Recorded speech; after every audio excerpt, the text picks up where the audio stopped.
31 अगस्त 2021 print media, electronic और social media network में आत्महत्याओं को प्रदर्शित करने का काम लगभग प्रत्येक दिन किया जा रहा है। कभी यहाँ तो कभी वहाँ। यह समाज के लिए बेहद चिंतनीय है। ये आत्महत्याएं ऐसी हो रही हैं जैसे कोई खेल की प्रतिस्पर्धा चल रही हो। इन आत्महत्याओं में हर उम्र वर्ग के लोग सम्मिलित हैं और हर पेशे के लोग शामिल हैं, हर धर्म के लोग और हर जाति के व्यक्ति हैं।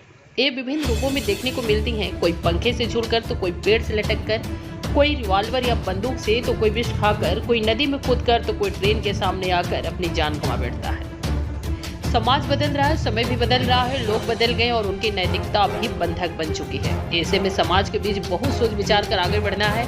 ऐसे समाज में ऐसे लोग भी हैं जो इन परिवर्तनों या दबावों को सहज रूप से झेल नहीं पाते हैं और अपनी इस लीला समाप्त करने में ही अपनी भलाई समझ लेते हैं।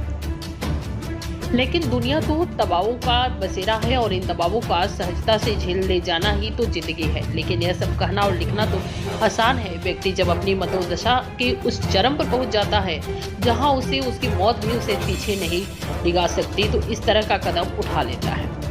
अब हमें यह समझने की जरूरत है कि इस तरह की विकृति में बेतहाशा वृद्धि क्यों हो रही है। लोग अपने जीवन की कीमत इतना कम क्यों आंकने लगे हैं। लोग इस तरह की मानसिक दुर्बलता के शिकार क्यों हो रहे हैं। इसका उत्तर भी आपको चौंका सकता है। समाज इसका जिम्मेदार है। समाज की व्यवस्था और समाज के मानक समाज में इस कदर के दबाव का निर्माण अंदर ही अंदर किए होते हैं। कमजोर व्यक्ति इसका मुकाबला ठीक ढंग से कर नहीं पाता और वह गलत रास्ते का चुनाव कर बैठता है।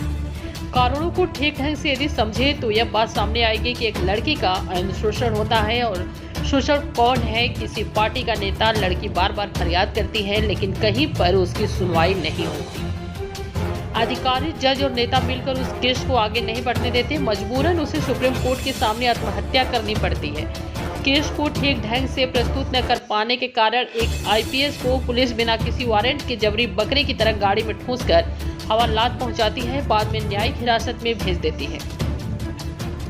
एक आत्महत्या सुप्रीम कोर्ट के सामने लड़की ने की और दूसरी आत्महत्या कराने की तैयारी व्यवस्था कर रही है। उस आईपीएस को जबरी रिटायर कर दिया जाता है और अब न्यायिक हिरासत में ये आत्महत्याओं का सिलसिला यह तो एक स्वरूप है। आइए और रूप देखें। एक किसान मजदूर साहूकारों और बैंकों से ऋण लेता है पर समय पर भरने के लिए उसके पास पूंजी नहीं हो पाती, लिहाजा वह पढ़कर बोझ बन जाता है। अपने को लौटाने में असमर्थ पाता देख वह आत्महत्या का रास्ता चुन लेता है।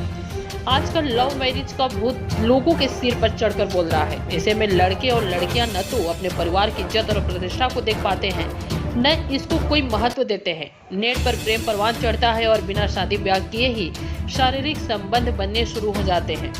जब यह बात घर परिवार वालों को पता चलती है तब तक बहुत देर हो जाती है। बहुत से लड़के शारीरिक संबंध बनाने के बाद शादी से मुकर जाते हैं। ऐसे में मामले थाने तक और कोर्ट में पहुंच जाते हैं और रेप के आरोप प्रत्यारोप चलते हैं। अतः इसमें से 90% मामले आत्महत्या में तब्दील हो जाते हैं। माँ बाप की थोड़ी लापरवाही और बच्चों का दुलार प्यार उनके गले की हड्डी बन जाता है। बच्चे उन्हें कहीं ना कहीं छोड़ते हैं। दहेज नामक बला भी इसमें एक महत्वपूर्ण कारक है। दहेज से बचने के लिए भी शॉर्टकट को आजमाया जाता है क्योंकि दहेज समाज में अभिशाप है। बिना दान दहेज के लिए कोई भी शादी के लिए तैयार नहीं होता। शादी के बाद भी दहेज की प्रताड़ना दी जाती है जिसका परिणाम या तो तलाक होता है या हत्या या फिर आत्महत्या। अपने देश में नशीले पदार्थों का प्रचलन और व्यापार दोनों बढ़ा है। घर परिवार के बिगड़े लोग नशे की हालत में किसी का भी रेप कर देते हैं। उन्हें यह समझ ही नहीं आता कि जिसका रेप कर रहे हैं वह बालिग है या नाबालिग या वृद्धा।